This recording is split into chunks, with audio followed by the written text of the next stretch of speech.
Hello বন্ধুরা, কেমন আছো? সবাইকে আশা করি এর আগে অনেক আমি ভিডিও দিয়েছি আমাদের কনস্ট্রাকশন বা রিয়েল এস্টেট বা প্রপার্টি রিলেটেড।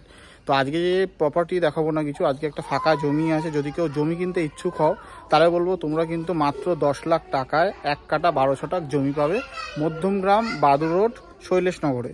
তো চলো তোমাদের ভিডিওটা শুরু করি। আর আমি সুপার কৌশিক থেকে কৌশিক বলছি। চলো ভিডিওটি শুরু করা যাক। প্লটটা দেখাবো তার আগে বলে দিই, এই যে রাস্তাটা তোমরা দেখতে পাচ্ছ এটা কিন্তু 8 ফুটের রাস্তা, ঠিক আছে। আর এই পাশে যে রাস্তাটা গেছে এটাও 8 ফুটের রাস্তা। আচ্ছা, জমিটা দেখা যাচ্ছে সামনে কিছুটা কাঁচা রাস্তা আছে, মানে জমিটা এখান থেকে এখানে যে পাকা রাস্তাটা শেষ হয়েছে এখান থেকে মোটামুটি 100 ফুট বা 150 ফুট তোমাদের যেতে হবে, কিন্তু এটাও পাকা হয়ে যাবে। এই যে এখানে লাইন করা রয়েছে পৌরসভার, তো এখান থেকে আমরা যাচ্ছি। জমিটা হচ্ছে এই যে বাড়িটা তোমরা দেখতে পাচ্ছ, এই বাড়িটার ঠিক আগের প্লটটাই হচ্ছে জমিটা, 1 কাটা 12 ছটাক জমি। তো এখানে কিন্তু খুব সুন্দর শান্ত জায়গা, চারিদিকে দেখছো বাড়ি হচ্ছে, এই যে বাড়ি হচ্ছে একটা, এই পাশে একটা বাড়ি হয়ে রয়েছে অলরেডি। তো রাস্তা তোমরা দেখতেই পাচ্ছ, ঠিক আছে। এই যে জমিটা আমি পুরোটা দেখাচ্ছি, এরিয়াটা 1 কাটা 12 ছটাক জমি পাবে মধ্যমগ্রাম পৌরসভার আন্ডারে, ঠিক আছে। কাগজপত্র একদম ওকে আছে। তো সীমানাটা আমি দেখিয়ে দিই তোমাদের। এই যে একটা পোল দেখতে পাচ্ছ, এই পোলটা থেকে আর এই যে এখানে একটা পোল তোমরা দেখতে পাচ্ছ, এই যেখানে একটা পোল, তো এটা হলো জমির চওড়াটা, ঠিক আছে।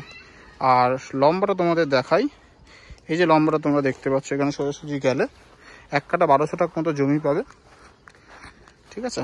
পুরোটা দেখাচ্ছি তোমাদের, একদম কিন্তু সুন্দর জমি, সুন্দর প্লট, ঠিক আছে। মাত্র 10 লাখ টাকায় তোমরা পেয়ে যাবে। এই হলো পুরো জমিটা তোমরা দেখতে পাচ্ছ, একদম চওড়া কিন্তু জমি আছে, 1 কাটা 12 ছটাক। হ্যাঁ, তো সুন্দর চারিদিকে বাড়িঘর তোমরা দেখতেই পাচ্ছ। হ্যাঁ, জনবসতি আছে, সুন্দর একদম জায়গা, মাত্র 10 লাখ টাকায় 1 কাটা 12 ছটাক জমি। তো চলো, এরকম ধরনের ভিডিও তোমরা পাবে। আর ভিডিওটি ভালো লাগলে প্লিজ একটু লাইক, শেয়ার আর সাবস্ক্রাইব তোমরা করে দিও। তোমাদের জন্য এরকম অনেক ভিডিও আনবো আগামী দিনে। আর সবথেকে বড় কথা হলো তোমরা তো ভালোবাসা দিচ্ছ, যাতে ভিডিও করতে আমার ভালো লাগছে। তো এরকম ধরনের প্রপার্টি তোমাদের সামনে তুলে ধরবো। যদি ভালো লাগে আরও বেশি করে শেয়ার করো, আর যদি কোনো ভুল ত্রুটি হয়ে থাকে ক্ষমা করে দিও। প্লিজ কমেন্ট করে জানিও যে আরও বেটার কীভাবে করা যেতে পারে। তো থ্যাংক ইউ। চলো, দেখা হচ্ছে পরের ভিডিওতে।